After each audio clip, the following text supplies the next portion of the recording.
بسم اللہ الرحمن الرحیم۔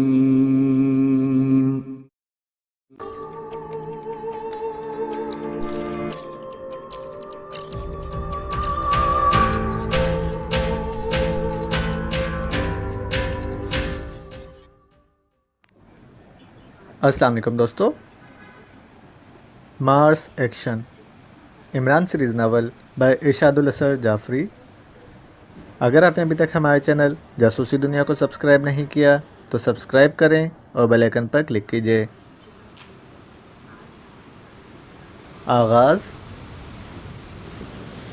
آج کل پاک ایشیا سیکرٹ سروس کے پاس کوئی کام نہیں تھا، اس لیے راوی نے عمران کی قسمت میں چین ہی چین لکھ دیا تھا۔ نہ صرف اس کی قسمت کا چین بلکہ سلیمان کے حصے کا چین بھی راوی نے عمران ہی کی قسمت میں لکھ دیا تھا۔ پہلے عمران فراغت کے دنوں میں صرف پڑھتا تھا اور اب تو اس نے لکھنا بھی شروع کر دیا تھا۔ آج دوسرا دن تھا کہ وہ سائنس کے ایک انٹرنیشنل میگزین کے لیے مضمون لکھ رہا تھا۔ پڑھتے ہوئے وہ جہاں 1 گھنٹے میں 5 کپ چائے پیتا تھا، اب لکھتے ہوئے 1 گھنٹے میں 10 کپ ہو گئے تھے، اور ساتھ ہی فرمائش یہ بھی تھی کہ چائے تازہ ہونی چاہیے۔ صاحب بس، بہت ہو چکی چائے، اب مزید چائے نہیں مل سکتی، چائے بنا بنا کر میں تنگ آ گیا ہوں، سلیمان نے منہ بناتے ہوئے کہا۔ سلیمان، پیارے سلیمان، تم دیکھ نہیں رہے کہ میں تخلیقی کام کر رہا ہوں، اور تخلیقی کام کے لیے ضروری ہے کہ دماغ فریش رہے، اور چائے دماغ کو فریش رکھتی ہے، عمران نے سمجھانے والے انداز میں سلیمان سے کہا۔ اتنی کثرت سے چائے نوشی دماغ کو فریش کرے نہ کرے، معدے کو تباہ ضرور کرتی ہے، لہٰذا آپ چائے کم کر دیں، سلیمان نے بھی عمران کو سمجھاتے ہوئے کہا۔ یہ افواہ ضرور چائے کمپنی کے کسی دشمنوں نے پھیلائی ہوگی، عمران نے منہ بناتے ہوئے کہا۔ صاحب، میں انتہائی سنجیدگی کے ساتھ آپ کو وارننگ دے رہا ہوں، اگر آپ کی چائے پینے کی رفتار یہی رہی تو میں اماں بی سے آپ کی شکایت کر دوں گا، پھر گلہ مت کیجیے گا، سلیمان نے اس مرتبہ انتہائی سنجیدہ لہجے میں کہا۔ تو اس کی بات سن کر عمران حیرت سے اس کی طرف دیکھنے لگا، اس کے چہرے پر سنجیدگی چھائے ہوئی تھی۔ جناب سلیمان پاشا صاحب، کیا تمہیں پیسوں کی ضرورت ہے؟ عمران نے غور سے اس کا چہرہ دیکھتے ہوئے پوچھا۔ صاحب، پیسہ تو سب کی ضرورت بن چکا ہے، لیکن چائے سب کی ضرورت نہیں ہے، یہ اب صرف آپ کی ضرورت ہے، لہٰذا آپ اس فضول ضرورت کو ٹھوکر ماریں اور میری ضرورت پر توجہ دیں، سلیمان نے سنجیدہ لہجے میں کہا۔ تمہارا مطلب ہے کہ میں یہ تخلیقی کام چھوڑ دوں؟ صاحب، کام مت چھوڑیں، صرف چائے چھوڑ دیں، یہ نہ صرف میری دشمن ہے بلکہ آپ کے معدے کی بھی دشمن ہے، سلیمان نے منت بھرے لہجے میں کہا۔ تمہاری دشمن ہے؟ وہ کیسے؟ آپ کو 1 گھنٹے میں 10 کپ چائے بنانے پڑ جائیں تو پھر میں آپ سے پوچھوں گا کہ یہ دوست ہے یا دشمن، سلیمان نے منہ بناتے ہوئے کہا۔ 1 گھنٹے میں 10 کپ چائے؟ نہیں بھائی، تمہیں غلط فہمی ہوئی ہے، عمران نے حیرت بھرے لہجے میں کہا۔ مجھے آپ سے جھوٹ بولنے کی کیا ضرورت ہے صاحب، سلیمان نے اس مرتبہ میٹھے لہجے میں کہا۔ یہ تو واقعی بہت زیادہ کپ ہوتے ہیں۔ اچھا، اب تم ایسا کرو کہ 1 کپ اور بنا لو، بس یہ آج کا آخری کپ ہوگا۔ عمران کی پہلی بات سن کر سلیمان خوش ہو گیا، جبکہ دوسری بات پر اس نے دوبارہ منہ بنا لیا۔ اب تو چائے کی پتی، چینی اور دودھ تینوں چیزیں ختم ہو گئی ہیں، لہٰذا اب 1 کپ بھی نہیں مل سکتا، سلیمان نے حتمی لہجے میں کہا۔ جناب آغا سلیمان پاشا صاحب، آپ بازار جا کر یہ چیزیں لے آئیں، عمران نے منت بھرے لہجے میں کہا۔ میں نے ان کا ادھار چکانا ہے، اب اگر میں مارکیٹ گیا تو مارکیٹ والے مجھے پکڑ کر باندھ کر بٹھا لیں گے، سلیمان نے گھبرائے ہوئے لہجے میں کہا۔ تم کسی اور مارکیٹ میں چلے جاؤ، اسی مارکیٹ میں جانا ضروری تو نہیں، دوسری مارکیٹ میں میرے جاننے والے نہیں ہیں، اس لیے وہ ادھار نہیں دیں گے، سلیمان نے فوراً ہی جواب دیتے ہوئے کہا۔ اچھا، میرے کوٹ کی جیب میں 5,000 روپے موجود ہیں، تم وہ نکال کر یہ تینوں چیزیں لے آؤ، آئندہ ہفتے آپ نے چائے کا صرف 1 کپ پینا ہے، سلیمان نے منہ بناتے ہوئے کہا۔ ہفتے میں صرف 1 کپ چائے؟ یہ کیسے ممکن ہے، عمران نے حیرت بھرے لہجے میں کہا۔ جی ہاں، 5,000 میں چائے کا صرف اتنا سامان ہی آ سکتا ہے جس سے 1 کپ چائے بن سکے، سلیمان نے ایک مرتبہ پھر منہ بناتے ہوئے کہا۔ ارے ارے، کچھ تو خدا کا خوف کھاؤ، کیا تم نے خدا کو جواب نہیں دینا، عمران نے اسے گھورتے ہوئے کہا۔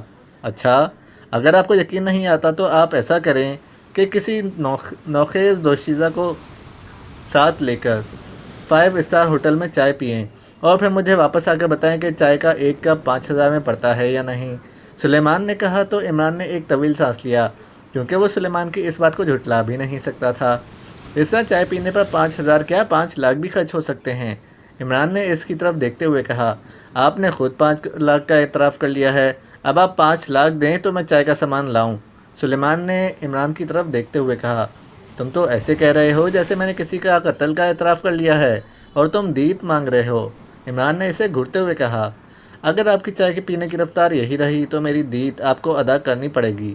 خیر، اب ایک کپ چائے میں آپ کو اور لا دیتا ہوں، اس کے بعد نو نیور، سلیمان نے اترائے ہوئے لہجے میں کہا اور کچن کی طرف بڑھ گیا۔ نہ جانے اس کا موڈ یکدم کیسے تبدیل ہو گیا تھا۔ سلیمان کی بات سن کر عمران کے ہونٹوں پر مسکراہٹ پھیل گئی۔ وہ ایک بار پھر اپنے مضمون کی طرف متوجہ ہوا۔ یہ مضمون شہاب ثاقب سے متعلق تھا۔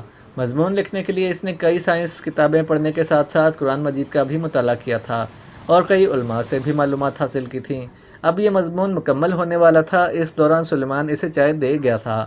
مضمون مکمل کرنے کے بعد عمران نے اسے کمپیوٹر پر کمپوز کیا اور ایکریمیا کے کثیر الاشاعت سائنسی میگزین کو ای میل کر دیا۔ اس میگزین کے ایڈیٹر کے کہنے پر ہی عمران نے یہ مضمون لکھا تھا۔ سلیمان، آغا سلیمان پاشا صاحب۔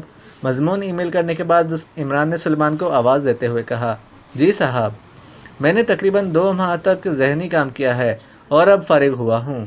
عمران نے سلیمان سے مخاطب ہو کر کہا، جی صاحب، مجھے احساس ہے آپ واقعی دماغی طور پر تھک چکے ہوں گے، لیکن چائے آپ کو نہیں مل سکتی۔ میں نے چائے کے لیے تمہیں نہیں بلایا۔ تم دماغی قوت کے لیے کون کون سے کشتے تیار کرتے ہو؟ عمران نے اس کی طرف دیکھتے ہوئے پوچھا۔ دماغی طاقت کے کشتے؟ صاحب، وہ تو بہت مہنگے تیار ہوتے ہیں۔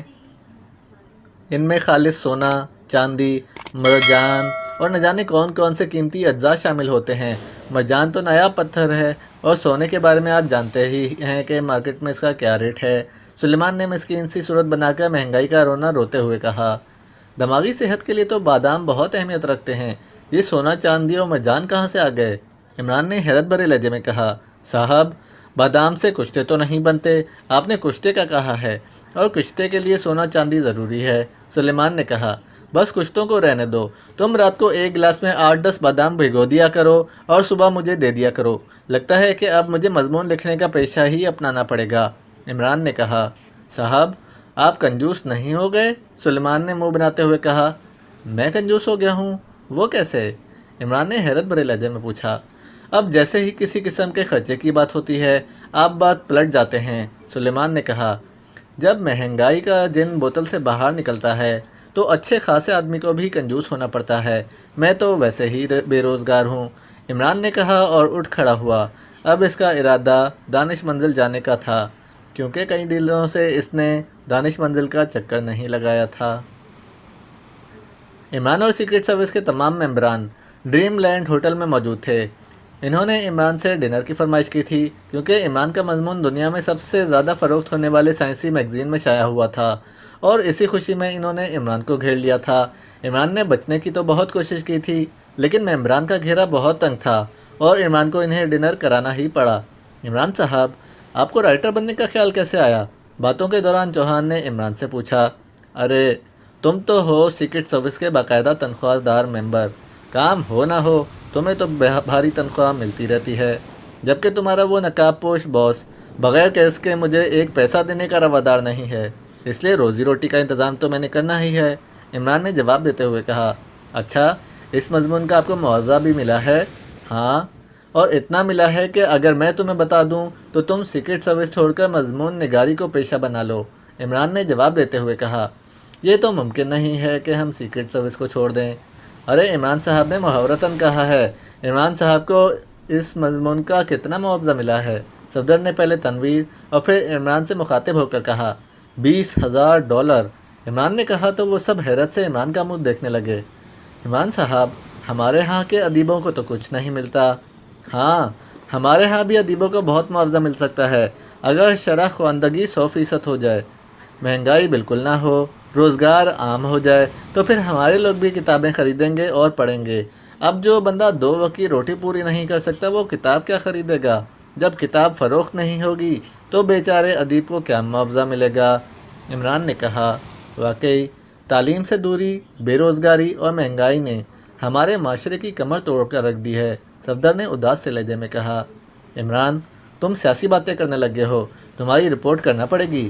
تنویر نے عمران کی طرف دیکھتے ہوئے کہا، پہلی بات تو یہ کہ میری باتیں معاشرتی باتیں ہیں، سیاسی نہیں، اور دوسری بات یہ کہ تم میری رپورٹ کسے کرو گے؟ میں سرکاری ملازم تو نہیں ہوں، میں تو فری لانسر ہوں، اسی لیے ہر طرح کی باتیں کر سکتا ہوں۔ عمران نے مسکراتے ہوئے کہا، آج کھانے کو دیر نہیں ہو گئی؟ ویٹر ابھی تک کھانا نہیں لایا۔ شکر ہے کچھ موسیقیت تم پیدا ہوئی، عمران نے مسکراتے ہوئے کہا۔ موسیقیت؟ کیا مطلب؟ تنویر نے حیرت بھرے لہجے میں پوچھا۔ ہمارے ہاں عام خیال ہے کہ وجود زن سے کائنات میں رنگ ہیں، اسی طرح آواز زن سے ہماری فضا میں موسیقیت ہے، عمران نے جواب دیتے ہوئے کہا۔ تم میں بہت سی خوبیاں ہیں، میں انہیں مانتا ہوں، لیکن تم جو فضول بکواس کرتے ہو وہ تمہاری ساری خوبیوں پر پانی پھیر دیتی ہے، تنویر نے کہا تو عمران کے چہرے پر مسکراہٹ پھیل گئی۔ دیکھا جولیا، تنویر تمہاری آواز کو فضول بکواس کہہ رہا ہے، عمران نے جولیا سے مخاطب ہو کر کہا تو جولیا تنویر کو گھورنے لگی۔ میں نے کب جولیا کی آواز کو بکواس کہا ہے؟ میں نے تو تمہیں بکواس کہا ہے، تنویر نے بوکھلائے ہوئے لہجے میں کہا۔ میں نے جولیا کی آواز کو موسیقی سے تشبیہ دی اور تم نے میری اس تشبیہ کو فضول و بکواس قرار دے دیا۔ اب تم نے مجھے بکواس کہا ہے، یہ جولیا کی آواز کو؟ عمران نے آنکھیں نکالتے ہوئے کہا۔ تم سے خدا سمجھے، تم کہاں کی بات کہاں پہنچا دیتے ہو؟ جولیا، میرا ہرگز یہ مطلب نہیں تھا، تنویر نے بھی عمران کو آنکھیں دکھاتے ہوئے کہا۔ اگر تمہارا مطلب یہ نہیں تھا تو پھر اب وضاحت کیوں کر رہے ہو؟ عمران نے شرارت بھرے لہجے میں کہا۔ میرا مطلب یہ تھا کہ تم اکثر فضول باتیں کرنے لگ جاتے ہو، تنویر نے کہا، کیونکہ اس سے کوئی بات نہ بن پڑ رہی تھی، اور پھر اسی لمحے دو ویٹرز کھانا لے کر آ گئے اور پھر وہ میز پر کھانا کھانے لگے۔ ان سب کی توجہ ویٹرز کی طرف ہو گئی اور تنویر کی جان بخشی ہو گئی۔ کھانا لگنے کے بعد وہ سب خاموشی سے کھانا کھانے لگے۔ عمران، اب تمہارا کیا پروگرام ہے؟ کھانا کھانے کے بعد جولیا نے عمران سے پوچھا۔ میں تو سوچ رہا ہوں کہ سیکرٹ سروس چھوڑ کر یہی مضمون نگاری اور کہانیاں لکھنا شروع کر دوں۔ سیکرٹ سروس میں تو کام ملتا ہے کبھی کبھار، اور پھر اس کام کے بعد بھی وہ تمہارا کنجوس پردہ نشین معمولی سی رقم کا چیک پکڑا دیتا ہے۔ انٹرنیشنل میگزین میں لکھنے سے لاکھوں روپے کی آمدنی ہوتی ہے، تو پھر کیوں نہ آمدنی والا کام کیا جائے؟ عمران نے کہا۔ تم تو ہو ہی پیسے کے پجاری، تمہیں ملک و قوم سے کیا غرض؟ تنویر نے طنزیہ لہجے میں کہا۔ اگر تم نے سیکرٹ سروس چھوڑنے کے بارے میں سوچا بھی تو میں تمہیں گولی مار دوں گی۔ وہ کیوں؟ عمران نے ایک دم بوکھلائے ہوئے لہجے میں کہا۔ عمران، یہ سیکرٹ سروس میں نے صرف تمہاری وجہ سے جوائن کی تھی، لیکن اب مجھے یہ سیکرٹ سروس سب سے زیادہ عزیز ہے، اور دنیا بھر کی سیکرٹ سروس کے ممبرز کے لیے ایک اصول ہوتا ہے کہ اگر کوئی ممبر باغی ہو جائے تو اسے گولی مار دی جاتی ہے۔ ڈپٹی چیف ہونے کی حیثیت سے میں تمہیں اپنے ہاتھوں سے گولی مار دوں گی، جولیا نے انتہائی جذباتی لہجے میں کہا۔ عمران کے لیے اس کے جذبات کسی سے ڈھکے چھپے تو نہیں تھے، لیکن اسے اتنی زیادہ جذباتی ہوتی دیکھ کر وہ سب حیران رہ گئے، جبکہ تنویر کے چہرے پر عجیب سے تاثرات پھیل گئے۔ جولیا، ابھی تم نے کہا ہے کہ سیکرٹ سروس کے باغی ممبرز کے لیے اصول ہے کہ اسے گولی مار دی جاتی ہے، لیکن میں تو سیکرٹ سروس کا ممبر نہیں ہوں، میں تو فری لانسر ہوں، عمران نے جولیا کی طرف دیکھتے ہوئے کہا۔ تم سیکرٹ سروس کے باقاعدہ ممبر نہیں ہو، لیکن سیکرٹ سروس کا اہم حصہ ہو۔ اگر تم سیکرٹ سروس کا حصہ نہ ہوتے تو چیف ہر مشن میں تمہیں ہمارا لیڈر بنا کر کیوں بھیجتا؟ جولیا نے گھبراتے ہوئے کہا۔ یہ تو تمہیں اپنے چیف سے ہی پوچھنا چاہیے، میں تو اس بارے میں کچھ نہیں کہہ سکتا۔ تم بہت کچھ جانتے ہو عمران، اتنا ہم بھی نہیں جانتے جتنا تم جانتے ہو، جولیا نے کہا۔ عمران صاحب، اس مرتبہ تو حد ہی ہو گئی ہے۔ اس سے پہلے کہ عمران جولیا کی بات کا جواب دیتا، نعمانی نے جلدی سے کہا۔ کس بات کی حد ہو گئی ہے؟ عمران نے کہا، جبکہ باقی ساتھی سوالیہ نظروں سے اس کی طرف دیکھنے لگے۔ طویل عرصے سے کسی مجرم نے پاک ایشیا کا رخ ہی نہیں کیا، نعمانی نے کہا۔ تم لوگوں کی دہشت کی وجہ سے مجرم پاک ایشیا آنے سے توبہ تائب ہو چکے ہیں، عمران نے مسکراتے ہوئے جواب دیا۔ تو پھر ہم ہی کوئی مشن بنا کر کہیں چلے جاتے ہیں، تنویر نے کہا۔ تمہاری ڈپٹی چیف تمہارے ساتھ بیٹھی ہوئی ہے، کوئی مشن بناؤ اور کام شروع کرو، عمران نے کہا۔ اگر ہم کوئی مشن بنا لیں تو کیا تم ہمارا ساتھ دو گے؟ اگر تم لوگ بھی مجھے ایک عدد چیک دو گے تو میں تمہارا ساتھ بھی دوں گا۔ تم ہم سے بھی معاوضہ لوگے، جولیا نے اسے گھورتے ہوئے کہا۔ مس جولیا، آپ اس شخص کو ابھی تک نہیں سمجھی، یہ پتھر ہے، پتھر، پیسہ ہی اس کے لیے سب کچھ ہے، تنویر نے فوراً چوٹ لگاتے ہوئے کہا۔ مس جولیا، عمران صاحب مذاق کر رہے ہیں، وہ جانتے ہیں کہ ہم بھلا کیا کیس بنا سکتے ہیں، اس لیے یہ سب بیکار باتیں ہیں، صفدر نے کہا۔ ہاں، سیکرٹ سروس کے تمام ممبران کنوارے ہیں، اگر شادی شدہ ہوتے تو پھر کیس بنا کر ہسپتالوں میں پہنچ جاتے، اب تو یہی بیکار کی باتیں کر سکتے ہیں، عمران نے مسکراتے ہوئے کہا۔ انہی بیکار باتوں کی وجہ سے میں تمہیں کسی دن گولی مار دوں گی، جولیا نے بھی مسکراتے ہوئے کہا۔ اگر اسی طرح مسکراتے ہوئے گولی مارو گی تو کون کافر ہے جو اپنا سینہ آگے نہیں کرے گا؟ عمران نے کہا تو جولیا کی مسکراہٹ گہری ہو گئی، اس کا چہرہ سرخ ہو گیا تھا اور اس نے شرم سے اپنا سر جھکا لیا۔ عمران صاحب، آپ کا بہت شکریہ، آپ نے آج ہمیں بہت اچھی دعوت کھلائی ہے، صفدر نے موضوع بدلنے کی خاطر کہا۔ جی ہاں عمران صاحب، آج کا کھانا بہت پرتکلف رہا، آپ کا بہت بہت شکریہ، بہت دیر سے خاموش بیٹھے ہوئے صدیقے نے کہا۔ اس کا مطلب ہے کہ اب اپنے اپنے فلیٹس کی طرف روانہ ہوا جائے، عمران نے مسکراتے ہوئے کہا۔ ہاں، میرے خیال میں اب ہمیں چلنا چاہیے۔ عمران، میں اور تنویر آئے تو صفدر کے ساتھ تھے، صفدر نے ہمیں پک کر لیا تھا، ہمارے فلیٹس چونکہ تمہارے راستے میں ہے اس لیے تم ہمیں ڈراپ کر دینا، جولیا نے کہا۔ حکم ڈپٹی چیف مرگ مفاجات، عمران نے اپنے سر کو خم کرتے ہوئے کہا اور اس کے ساتھ ہی وہ اٹھ کھڑے ہوئے۔ جب باقی ممبران کی کاریں روانہ ہو گئیں تو عمران نے بھی اپنی کار پارکنگ سے نکالی، اس کے ساتھ فرنٹ سیٹ پر تنویر جبکہ پچھلی سیٹ پر جولیا بیٹھی ہوئی تھی۔ رات گہری ہونے کے باوجود سڑکوں پر ٹریفک رواں دواں تھی۔ پاکیشیا کے دارالحکومت کی سڑکیں تیز اسٹریٹ لائٹس کی روشنی میں نہائی ہوئی تھیں۔ عمران مناسب رفتار سے کار چلا رہا تھا۔ عمران، تم مزے میں ہو، کم از کم مستقل ایک فلیٹ میں تو رہتے ہو، ایک ہم ہیں کہ سال میں 2-3 فلیٹ تبدیل کرنے پڑتے ہیں، تنویر نے عمران سے مخاطب ہو کر کہا، کیونکہ انہیں ایکسٹو کی ہدایت کے مطابق سال میں 2-3 بار اپنے فلیٹ تبدیل کرنے پڑتے تھے اور کبھی اس سے بھی پہلے۔ میرے خیال میں عمران کا تو ذاتی فلیٹ ہے نا، اس لیے۔ تنویر کی بات سن کر جولیا نے کہا، اس کا ذاتی کہاں ہے، اس شیطان نے سپر فیاض سے ہتھیایا ہوا ہے، تنویر نے ہنستے ہوئے کہا تو عمران بھی تنویر کی بات سن کر مسکرانے لگا۔ جولیا کے چہرے پر بھی مسکراہٹ پھیل گئی تھی۔ ہاں، یہ بات تو مجھے بھی معلوم تھی، بس اس وقت ذہن سے نکل گئی تھی۔ سپر فیاض پر اردو کا وہ محاورہ بالکل فٹ آتا ہے، چوروں کو پڑ گئے مور، بے چارہ فیاض، دنیا بھر کو لوٹتا ہے، لیکن جب عمران کے سامنے آتا ہے تو عمران اس کی کھال اتار لیتا ہے، جولیا نے مسکراتے ہوئے کہا۔ یہ مجھ پر تنقید ہو رہی ہے یا میری تعریف ہو رہی ہے؟ عمران نے لہجے کو سنجیدہ بناتے ہوئے کہا۔ تمہارے جہیز سے ذہن کے مالک کے لیے تو یہ تعریف ہی کہلائے گی، تنویر نے بدستور مسکراتے ہوئے کہا۔ اچھا، پھر تو مجھے تمہارا شکریہ ادا کرنا چاہیے، عمران نے تنویر کی طرف دیکھتے ہوئے کہا۔ ارے! اچانک جولیا کی حیرت بھری آواز سنائی دی اور اس کے ساتھ ہی عمران کی نظر آسمان کی طرف اٹھ گئی۔ آسمان پر بہت بڑی تشتری نظر آ رہی تھی۔ اس کے ذہن میں فوراً ہی کبھی کبھار اخبارات میں شائع ہونے والی اڑن تشتریوں کی خبروں کا تصور ابھرا۔ ان خبروں کے مطابق اڑن تشتریوں کی جو شکل بتائی گئی تھی وہ اس تشتری سے کافی ملتی جلتی تھی، تو کیا وہ خبریں سچ ہوتی ہیں؟ عمران کے ذہن میں فوراً سوال ابھرا، لیکن اسے زیادہ سوچنے کا موقع نہ ملا۔ اس تشتری میں سے تیز نیلے رنگ کی روشنی نکلی جو سیدھی عمران کے کار پر پڑی۔ عمران کی کار کو ایک زبردست جھٹکا لگا اور وہ فوراً اوپر اٹھ گئی۔ جولیا کے منہ سے ایک چیخ بلند ہو گئی اور اس کے ساتھ ہی ان تینوں کے ذہن تاریک ہوتے چلے گئے۔ عمران کی کار انتہائی تیز رفتاری سے اس تشتری میں داخل ہو گئی۔ زمین پر موجود چند لوگوں نے یہ حیرت انگیز منظر دیکھا اور دوسرے افراد کو اس طرف متوجہ کرنے لگے۔ کار کے اس تشتری میں داخل ہوتے ہی وہ آسمان کی بلندیوں کی طرف جانے لگی اور پھر چند لمحوں بعد دنیا والوں کی نظروں سے اوجھل ہو گئی۔ عمران کو دیکھتے ہوئے بلیک زیرو نے بھی مطالعے کو عادت بنا لیا تھا۔ اب وہ بھی فارغ اوقات میں کتابیں پڑھتا رہتا تھا۔ دانش منزل کی لائبریری میں بہت سی کتاب موجود تھیں، اس کے باوجود وہ جب بھی بازار جاتا 2-4 کتابیں خرید لاتا، اور اب اسے محسوس ہوا تھا کہ مطالعہ دماغ کو کتنا وسیع کرتا ہے۔ آج کل سیکرٹ سروس کے پاس کوئی کیس نہیں تھا، اس لیے بلیک زیرو روزانہ 1-2 کتابیں پڑھ لیتا تھا۔ اس وقت بھی وہ ایک کتاب پڑھ رہا تھا کہ فون کی گھنٹی بج اٹھی، تو اس نے کتاب سے نظریں ہٹائیں اور فون کی طرف دیکھنے لگا۔ فون کی اسکرین پر سر سلطان کے نمبر فلیش کر رہے تھے۔ ایکس2 اسپیکنگ، بلیک زیرو نے سر اٹھا کر ایکس2 کے مخصوص لہجے میں کہا۔